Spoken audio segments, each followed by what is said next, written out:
There comes a moment in every life when silence feels easier than honesty, when shutting down feels safer than staying open, when we convince ourselves that feeling nothing is better than feeling too much. And somewhere along the way, many of us start calling that numbness strength. But numbness is not strength. Numbness is armor. And armor, even when it protects us, slowly becomes the cage we live in. Many people grow up believing that emotional numbness is a sign of strength. We learn that holding everything in, acting unbothered, and pretending we're unaffected is what strong people do. But numbness is not strength, it's armor. And armor, while protective, is also heavy. It limits movement, isolates us from others, and keeps us from experiencing life fully. Numbness is something we put on when our hearts have been hurt, when our trust has been broken, or when we've been taught that our feelings are too much. It's a survival response, not a sign of resilience. At first, numbness feels like control. You don't react. You don't cry. You don't break. You convince yourself that distancing from your emotions makes you impenetrable. But what's really happening is that you're disconnecting from the deepest parts of yourself. You are silencing the very signals that are meant to guide you. Your intuition, your needs, your longing for connection. When you shut down your emotional world, you shut down your ability to be fully human. The truth is, we choose numbness not because we are weak, but because something in our story taught us that feeling is dangerous. Maybe we were raised in environments where vulnerability was mocked, or in relationships where expressing needs led to disappointment. Maybe life dealt us losses so big that going numb was the only way to keep moving. So we learned to hide behind emotional armor, believing that the less we feel, the more in control we are. But armor keeps danger out at the same time it keeps love out. It blocks hurt, but it also blocks joy. What we often forget is that numbness comes with a cost. You cannot numb sadness without numbing happiness. You cannot numb fear without numbing courage. Emotional numbness creates distance, not only between you and other people, but also between you and yourself. You stop recognizing what you truly want. You stop trusting your instincts. You stop hearing the quiet inner voice that tells you when something matters. Life becomes muted, and even good moments feel far away, like you're watching them instead of living them. Real strength isn't the ability to feel nothing. It's the capacity to feel everything and still keep going. Strength is acknowledging your pain instead of burying it. It's letting yourself be seen even when you're afraid. It's allowing emotions to move through you instead of trapping them under layers of silence. Strength is choosing honesty over avoidance, connection over withdrawal, and courage over pretending. Taking off your armor doesn't mean you lose protection. It means you gain access to love, to clarity, to real relationships, to healing. It means you finally allow yourself to live instead of simply endure. Growth begins the moment you stop calling numbness strength and start recognizing it for what it truly is, a temporary shield you no longer have to carry. When you honor your feelings instead of hiding from them, you reclaim the fullness of your humanity. You step back into your own life open as truth and courage. One of the most misunderstood beliefs about emotional self-protection is the idea that we can numb only the things that hurt us. We think we can turn off sadness but still feel joy, mute fear but still feel courage, shut down disappointment but still feel excitement. But emotions don't work like separate switches. They share the same pathways, the same internal wiring, the same emotional muscles.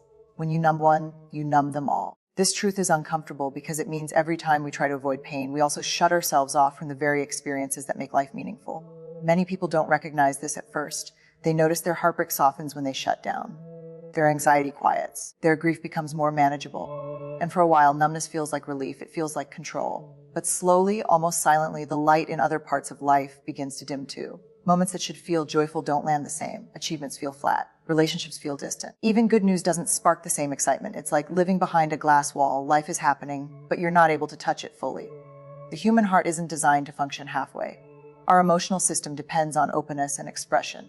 When you suppress the difficult emotions, your body and mind have to put in extra effort to keep everything locked down.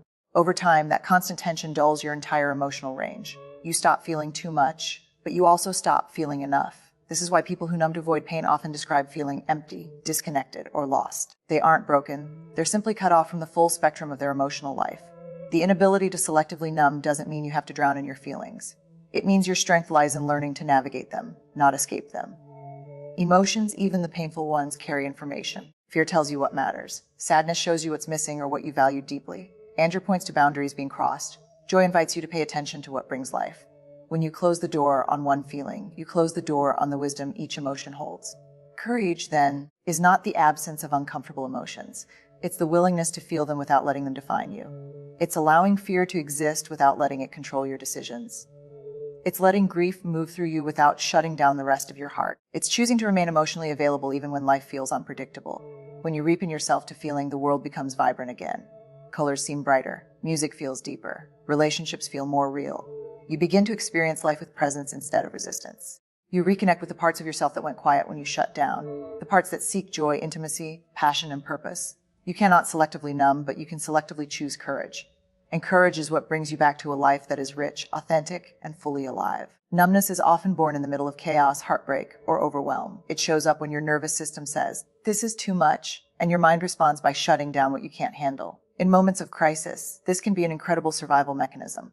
It helps you move through shock, escape danger, endure loss, or get through situations where feeling every emotion would leave you paralyzed.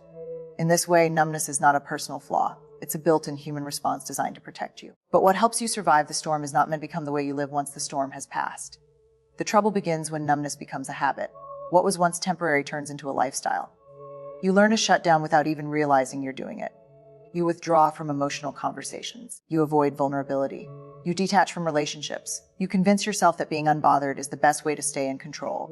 The body adapts to numbness as if it's the new normal, and slowly you forget what it feels like to be fully present. Survival mode becomes the only mode you know, but you're not meant to live your entire life in survival mode. When numbness becomes a long-term strategy, important parts of life start to slip away, but you may also miss out on intimacy, joy, creativity, and genuine connection. You might avoid disappointment, but you also avoid hope. You might protect yourself from betrayal, but you also keep yourself from the possibility of love.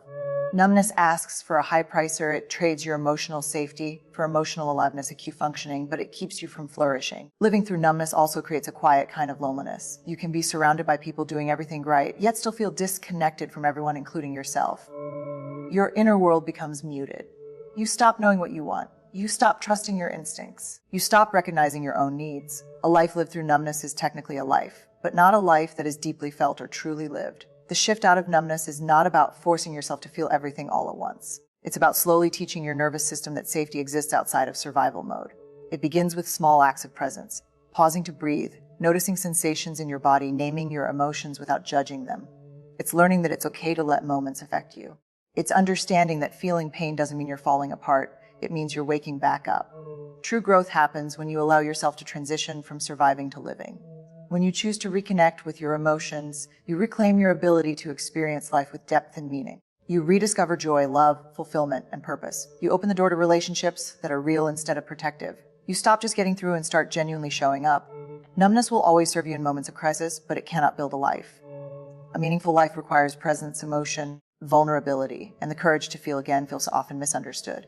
Many people grow up believing that being strong means holding everything in, not letting emotions show, and acting unaffected even when life hits hard. But this idea is built on fear, not truth. Strength is not the absence of emotion, it is the willingness to feel emotion. Real strength is choosing to stay open when shutting down would be easier. It is choosing honesty over avoidance, courage over control, and presence over numbness. Avoiding emotions can make you feel powerful for a moment. It gives the illusion of stability, like you're in charge. You tell yourself, if I don't feel it, it can't hurt me. But emotions don't disappear just because you ignore them. They go underground, where they influence your decisions, relationships, and self-worth in ways you may not notice. Avoidance might keep you from breaking down, but it also keeps you from breaking open into growth, healing, and deeper connection. Feeling, on the other hand, is an act of bravery. It takes courage to sit with sadness, to acknowledge fear, to admit disappointment, to let your heart ache without immediately shutting it down. Feeling means you are willing to be honest with yourself. It means you trust that you can survive discomfort. It means you no longer need to hide from your own humanity. This is the kind of strength that transforms you from the inside out. Real strength is choosing to feel even when you can't fix everything. It is allowing emotions to move through you instead of trapping them behind a wall. It is saying, this hurts, but I'm still here. It is understanding that tears don't signal weakness. They signal release. They signal truth. They signal that you are alive and connected to your inner world. When you allow yourself to feel, you create space for healing. You make room for clarity. You open the door to compassion, both for yourself and others. Avoidance, by contrast, narrow life. When you avoid what hurts, you shrink your emotional capacity. You limit your ability to love deeply, to trust fully, to celebrate joy with your whole heart. Strength is not about minimizing your emotions. It is about expanding your ability to hold them. The more you feel, the more resilient you become. You learn that emotions pass, that pain softens, and that you can navigate difficult moments without losing yourself. Feeling also strengthens your relationships. When you allow yourself to be emotionally present, you form deeper bonds. You communicate more honestly. You let people in. You experience connection that is real rather than guarded. Avoidance keeps your heart locked away, but feeling allows others to meet you in the places that matter. The truth is, avoiding emotions only postpones pain, it never eliminates it. But feeling them, slowly, with compassion, gives you power, it gives you understanding. It gives you freedom. Real strength is not about pretending to be invulnerable. It's about choosing vulnerability with wisdom and courage. It's about showing up for your own life fully honestly and wholeheartedly. Emotional honesty is one of the most powerful acts of self-return. It is the moment you stop running from yourself and turn toward your inner world with truth, clarity, and compassion. Many people spend years, or even decades, hiding their real feelings because it feels safer to avoid them. They downplay their pain, talk themselves out of their needs, pretend they're fine, or stay busy to avoid what's bubbling underneath. But every time you silence your truth, you drift a little further from who you really are. Emotional honesty is what brings you back home. When you are emotionally honest, you stop negotiating with your feelings. You stop telling your sadness that it's inconvenient. You stop telling your fear that it's embarrassing. You stop telling your anger that it's inappropriate. Instead, you listen, you acknowledge, you allow. Honesty doesn't mean you have to like what you feel. It simply means you're willing to name it. Naming your emotions is the first step toward understanding them, and understanding them is the first step toward healing. Many people think emotional honesty will make life harder.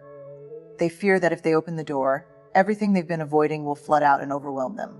But the opposite is true. The more you deny your feelings, the more power they gain. They show up in your relationships, your stress levels, your self-worth, your choices, even your physical health. When you are emotionally dishonest, your life becomes an ongoing negotiation between who you are and who you pretend to be. Emotional honesty breaks that cycle. It reconnects you to your needs you might have buried under expectations, responsibilities, or past pain. When you name what you're feeling, you also name what you need: rest, reassurance, boundaries, connection, clarity, space, support. You start recognizing the places where you've been abandoning yourself. You start seeing where you've settled, where you've stayed silent, where you've tolerated less than you deserve. Honesty brings these truths to the surface not to punish you, but to guide you. It also deepens your relationships. Emotional honesty allows others to understand you, support you, and connect to you in authentic ways. When you stop hiding behind a mask of "I'm fine," you create space for real intimacy. People can't meet you where you won't let them see you. Honesty is what opens the door to connection that is sincere, nourishing, and grounding. But perhaps the most important part of emotional honesty is this: it reminds you that you matter. Your feelings matter. Your experience matters. Your inner world deserves attention. When you are honest with yourself, you affirm your own worth. You stop abandoning your emotions, and in doing so, you stop abandoning yourself. Returning to yourself is not a dramatic event. It's a series of small, truthful moments. Pauses where you breathe, reflect, and say, "This is what's real for me right now." And piece by piece, truth by truth, you find your way back. Emotional honesty is not just a practice, it is a homecoming. It is the path that leads you to clarity, wholeness, and the deepest version of who you truly are. Choosing to feel is one of the most courageous decisions a person can make, because it means choosing a life that is real instead of a life that is controlled. Many people go through their days trying to avoid the discomfort of emotion, pushing down sadness, ignoring fear, minimizing disappointment, or pretending anger doesn't exist. They believe that if they stay neutral, nothing can hurt them. But a neutral life is not a full life. When you refuse to feel, you don't just avoid pain. You also avoid joy, love, connection, wonder, and meaning. Choosing to feel is choosing to live with your whole heart. Authenticity begins with emotional openness. You cannot live a life true to yourself while suppressing the very feelings that define your inner world. Your emotions are messages, guides, and signals pointing you toward what matters. When you pay attention to them, you learn what you need, what you long for, and what wounds still need care. Feeling deeply doesn't make life harder. It gives life clear direction. It helps you align your choices with what is true inside you. A full life is not one without pain. It is one where pain is allowed of meaning rather than control. When you permit yourself to feel hurt, you also permit yourself to heal. When you allow grief, you allow remembrance and love. When you allow fear, you create space for bravery. When you allow disappointment, you create space for growth. Every emotion you allow becomes an entry point into a more honest and expansive version of yourself. Many people fear that choosing to feel will make them weak or overwhelmed, but the opposite is true. Feeling requires strength because it asks you to stay present instead of running away. It asks you to trust that you can hold whatever rises in your chest. It asks you to meet your own humanity with compassion instead of judgment. There is nothing weak about knowing yourself deeply. Weakness hides, but strength steps forward. When you choose to feel, your relationships change too. You become more capable of love, empathy, communication, and connection. People feel safer around you because your openness gives them permission to be open as well. You stop performing and start relating. You stop pretending and start connecting. A heart that feels is a heart that can be seen. And being seen is what makes intimacy possible. Choosing to feel also brings color back into your life. Moments feel richer. Laughter feels louder. Success feels earned and meaningful. Even small experiences, sunlight in the morning, a deep conversation, a quiet walk feel more vivid. When you refuse to numb the dark, you also unlock the light. A full, authentic life is not built by avoiding emotion, but by embracing it. It requires courage, presence, and a willingness to be vulnerable. But on the other side of that choice is a life that feels honest, wholehearted, and deeply alive. Choosing to feel is choosing to return to yourself. And choosing yourself is the most powerful decision you will ever make.